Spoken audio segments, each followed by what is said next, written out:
안녕하십니까. 자, 여러분 반갑습니다. 해커스페이스 금융에 오신 여러분들 환영합니다. 자, 우리가 공부하는 그 자격증이 뭐죠? 펀드 투자 권유 대행인입니다. 펀드 투자 권유 대행인은요, 여러분들 그 전에 이제 작년까지는 펀드 투자 상담사라는 자격증이 있었는데, 이 펀드 투자 상담사라는 자격증의 그 내용을요, 많이 줄였습니다. 많이 줄여서, 그래서 공부하기가 그렇게 어렵지 않게끔 만들어 놓은 그런 형태로 지금 서 있습니다. 여러분들 가지고 계시는 교재가 이런 교재죠. 그래서 펀드 투자 권유 대행이라는 교재예요. 1이라고 써 있는 거, 1이라고 써 있는 그 교재에 여러분들 펴보시고, 요 교재에서 챕 파트 2입니다. 파트 2의 펀드의 이해를 펼쳐 놓으시기 바랍니다.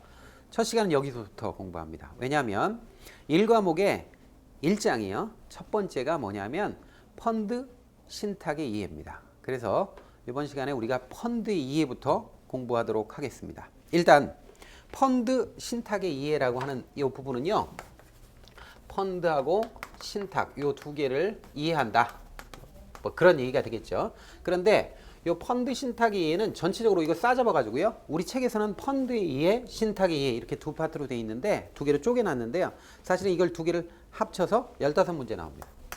15문항 출제가 됩니다. 그래서 15문항이면 비중이 큰 거예요.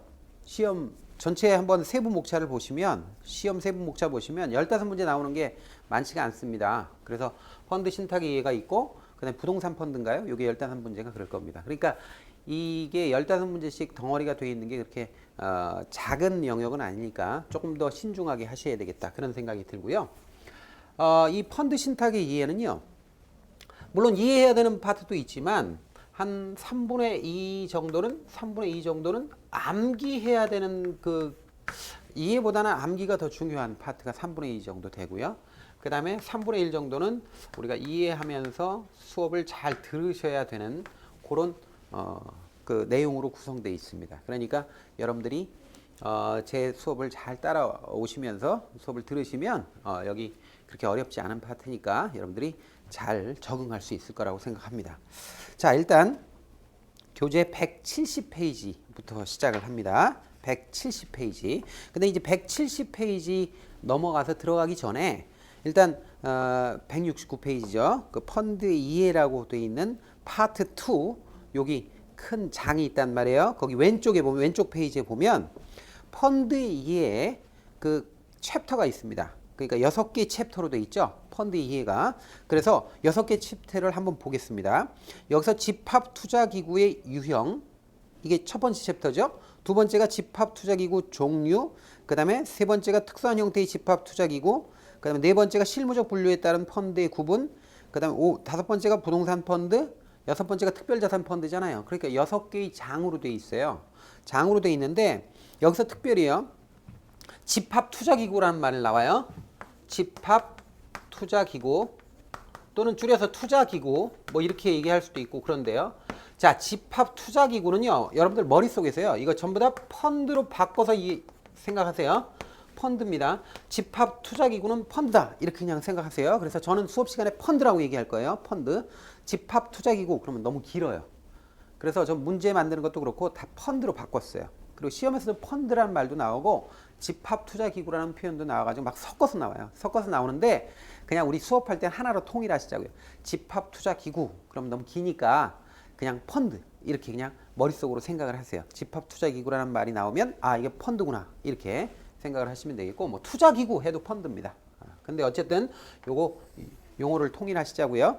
그러면 거기 집합투자기구 유형 뭐 나오는데, 펀드 유형, 펀드의 종류, 그 다음에 3장이 뭐예요? 특수한 형태의 펀드, 그 다음에 네 번째가 실무적 분류에 따른 펀드의 구분, 거기는 또 펀드라고 썼어요. 그 다음에 부동산 펀드, 특별자산 펀드, 이렇게 되는 거예요.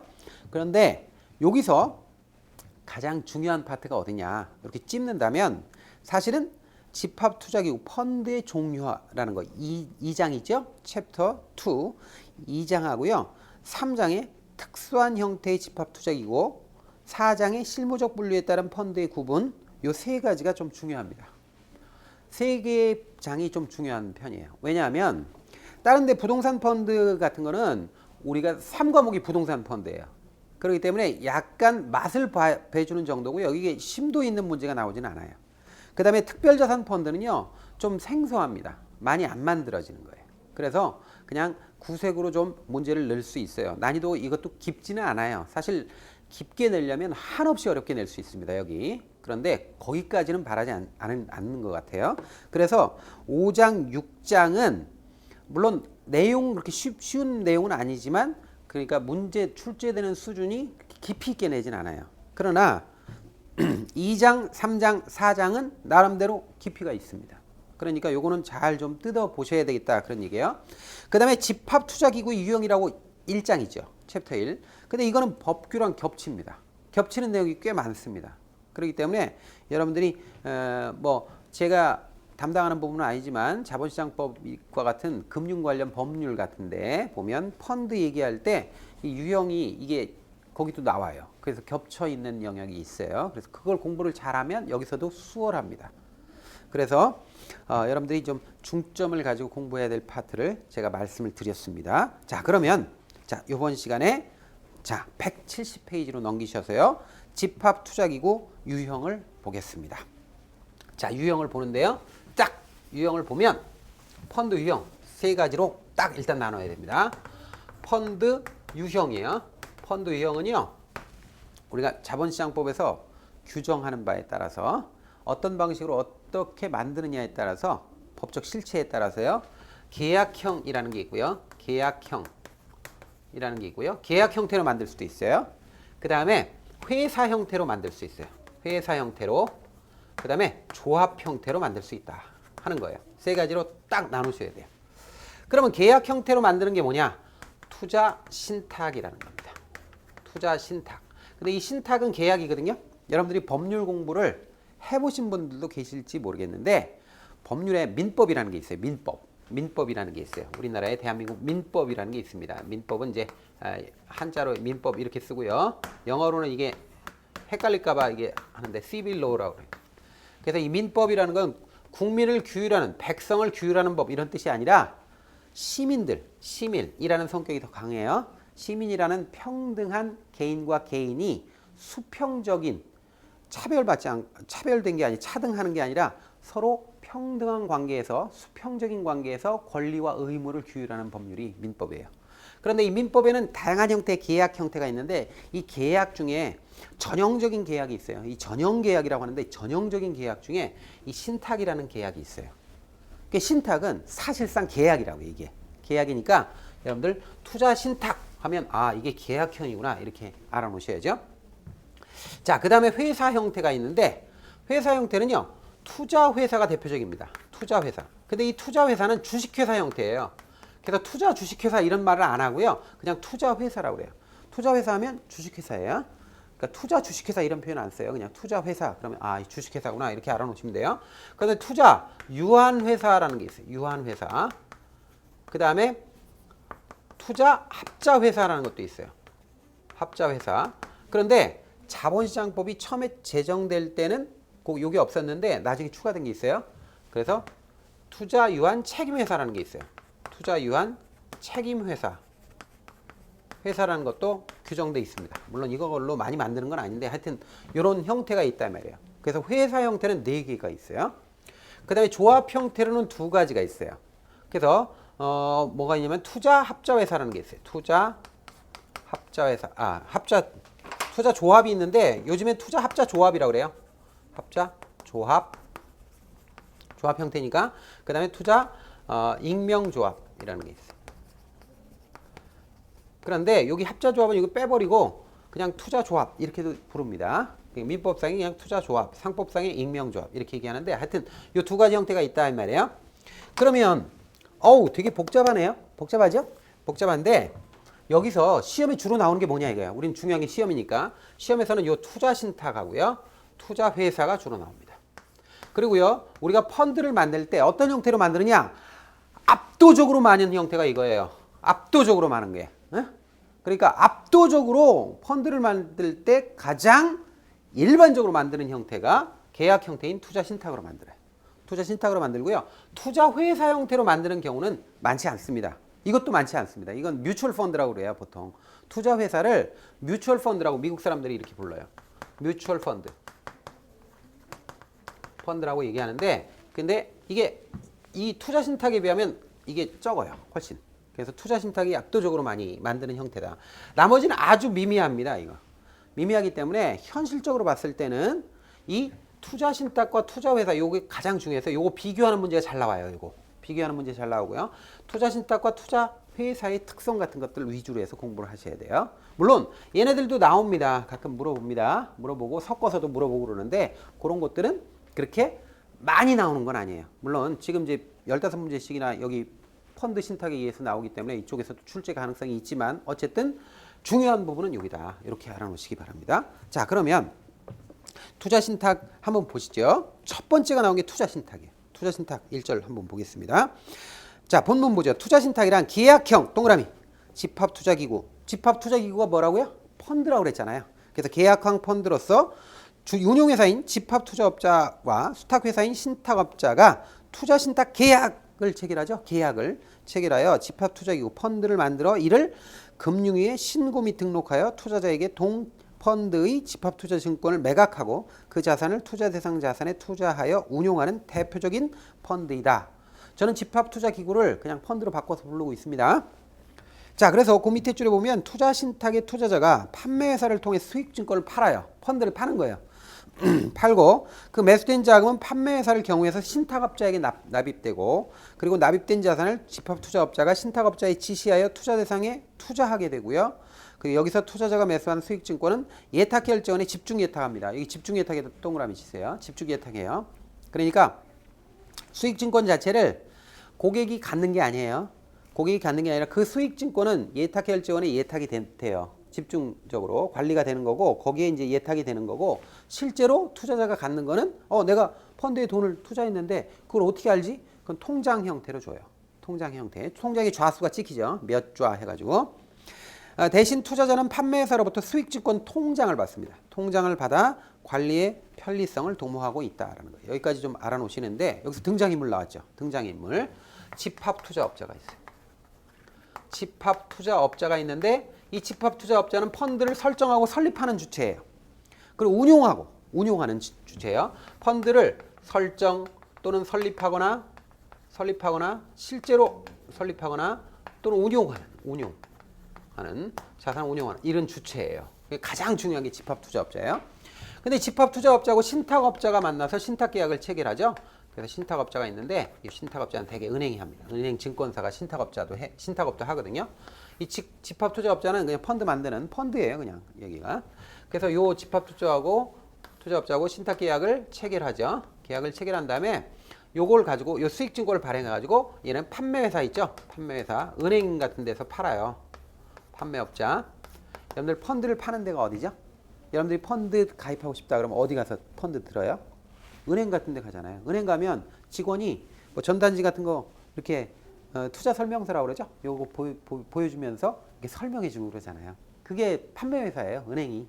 그 판매회사는 판매 수수료 갖는 거예요. 그래서 판매업자한테 판매해 달라고 그런다고요. 그러면 요게 고객이 판매업자에게 돈을 주고 뭘 받느냐면 수익증권을 받는 게 아니라 수익증권을 증명하는 통장을 받아요. 펀드 통장 받죠? 수익증권은 전부 다 어디로 가요? 예탁결제원으로 가요. 실제로 수익증권 증서는요. 예탁결제원을 가서 집중예탁된다는 거죠. 이건 결제원으로 가는 거예요. 그러면 여기 판매업자가 이게 돈이 들어가면 이걸 누구한테 갖다 주느냐면 신탁업자에게 주는 거예요. 그러니까 신탁업자는 요 재산을 관리하는 거예요. 재산을 관리하거나 배당금을 수령하거나 이런 일을 하는 게 신탁업자예요. 그러면 집합투자업자는 신탁업자한테 운용 지시를 하는 거예요. 운용 지시를 하면 이 운용 지시를 받아서 신탁업자가 막 운용을 하는 거예요. 그에 대한 성과를 이제 고객에게 돌려주는 거죠. 배당 형태로 돌려주든 어떤 형태로 돌려주는 겁니다. 자, 이런 구조가 기본적으로 펀드의 구조다 이 말이에요. 그러면 이 펀드에서 중요한 게 집합투자업자라든지 신탁업자라든지 판매회사가 있죠. 판매업자가 이제 판매회사예요. 같은 거예요. 판매회사라든지 이 펀드의 이해관리 관계인들의 어떤 업무 분장이 중요하잖아요. 그 업무 분장이 시험에 잘 나온단 말이에요. 그러면 한번 보겠습니다. 그 아래. 자, 집합투자업자는 뭐 하는 사람들이죠? 신탁을 설정하거나 해지하는 그런 주체가 되는 거죠. 그 다음에 또 뭐예요? 운용하거나 운용 지시를 하고요. 실제로 운용하기도 하죠. 그러니까 설정, 설립하거나 해지하거나 운용하거나 하는 건 전부 다 누가 하는 거예요?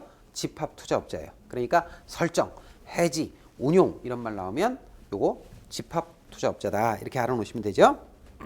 신탁업자는 신탁을 받아서 재산을 보관하거나 관리하고 그 다음에 운용 지시를 실제로 이행하는 게 신탁업자입니다. 그래서 보관, 관리, 운용 지시에 따른 자산의 취득 및 처분의 이행, 그 다음에 수익증권 환매대금 및 이익금을 지급하고 그다음에 운용 지시에 대한 감시 4번에 감시에다 동그라미 하세요.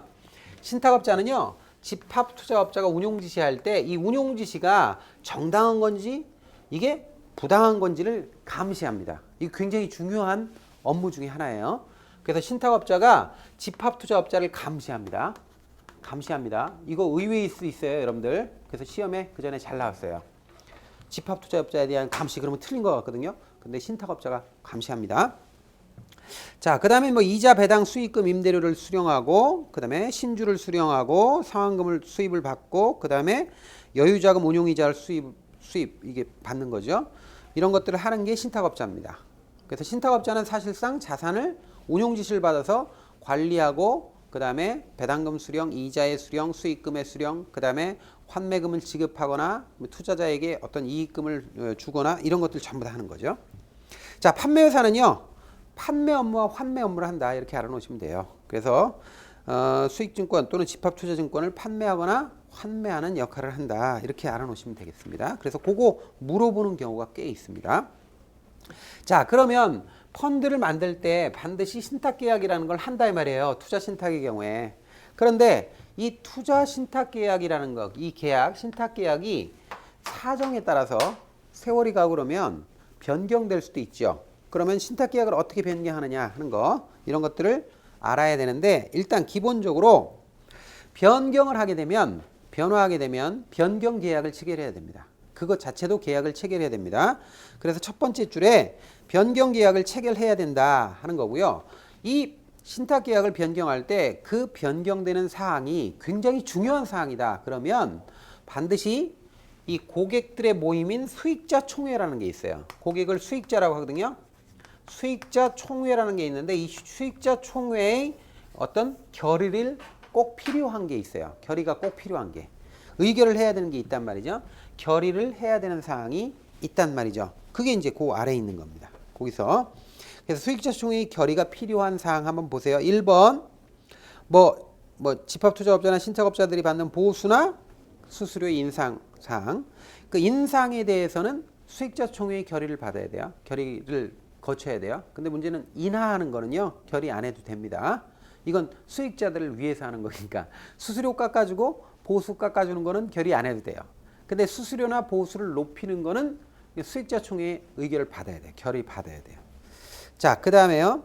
신탁업자를 변경한다든지 계약 기간을 변경한다든지 투자 신탁 종류를 변경한다든지 주된 투자 대상 자산을 변경한다든지 집합투자업자가 바뀐다든지 7번에 보면 뭐 환매 금지형 투자 신탁으로 변경한다. 그 전에 개방형 환매가 가능했는데 환매가 안 되는 환매 금지형으로 바꾸는 거는 수익자의 수익을 침해할 가능성이 있거든요. 그러니까 그 결의를 거쳐야 돼요. 그 다음에 환매대금 지급일을 연장한다든지 뭐 이런 것들은 전부 다 수익자의 이익을 해할 우려가 있단 말이죠. 그래서 수익자 총회의 결의를 받아야 됩니다. 자, 그 다음에 이제 신탁계약 변경을 공시하거나 통지하는 거는요. 첫 번째 줄에 인터넷 홈페이지를 이용해서 공시해야 돼요. 공시해야 되는데 조금 전에 봤지만 수익자 총회의 결의를 받을 정도로 중요한 것들은요. 이건 공시 그냥 단순하게 인터넷 공시 정도로 끝나는 게 아니라 수익자에게 통지서를 보내야 돼요. 통지까지 해야 된다라는 그런 내용이 있습니다. 그거 체크해 놓으세요.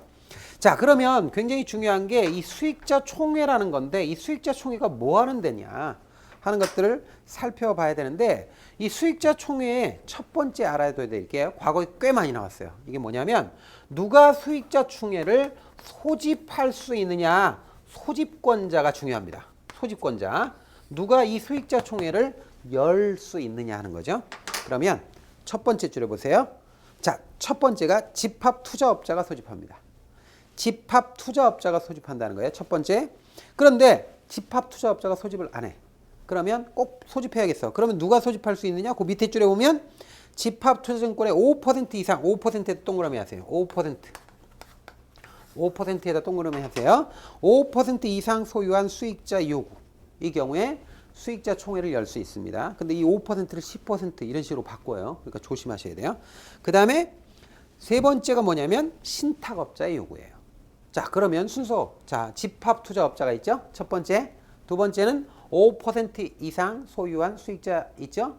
세 번째가 신탁업자예요. 그러니까 요거 꼭 알아놓으세요. 거기서 판매회사 이런 거 끼워넣으면 안 돼요. 다음 중 수익자 총회의 소집권자로 볼 수 없는 것은 뭐 이렇게 해놓는다고요. 그래놓고 판매회사 싹 끼워넣는단 말이에요.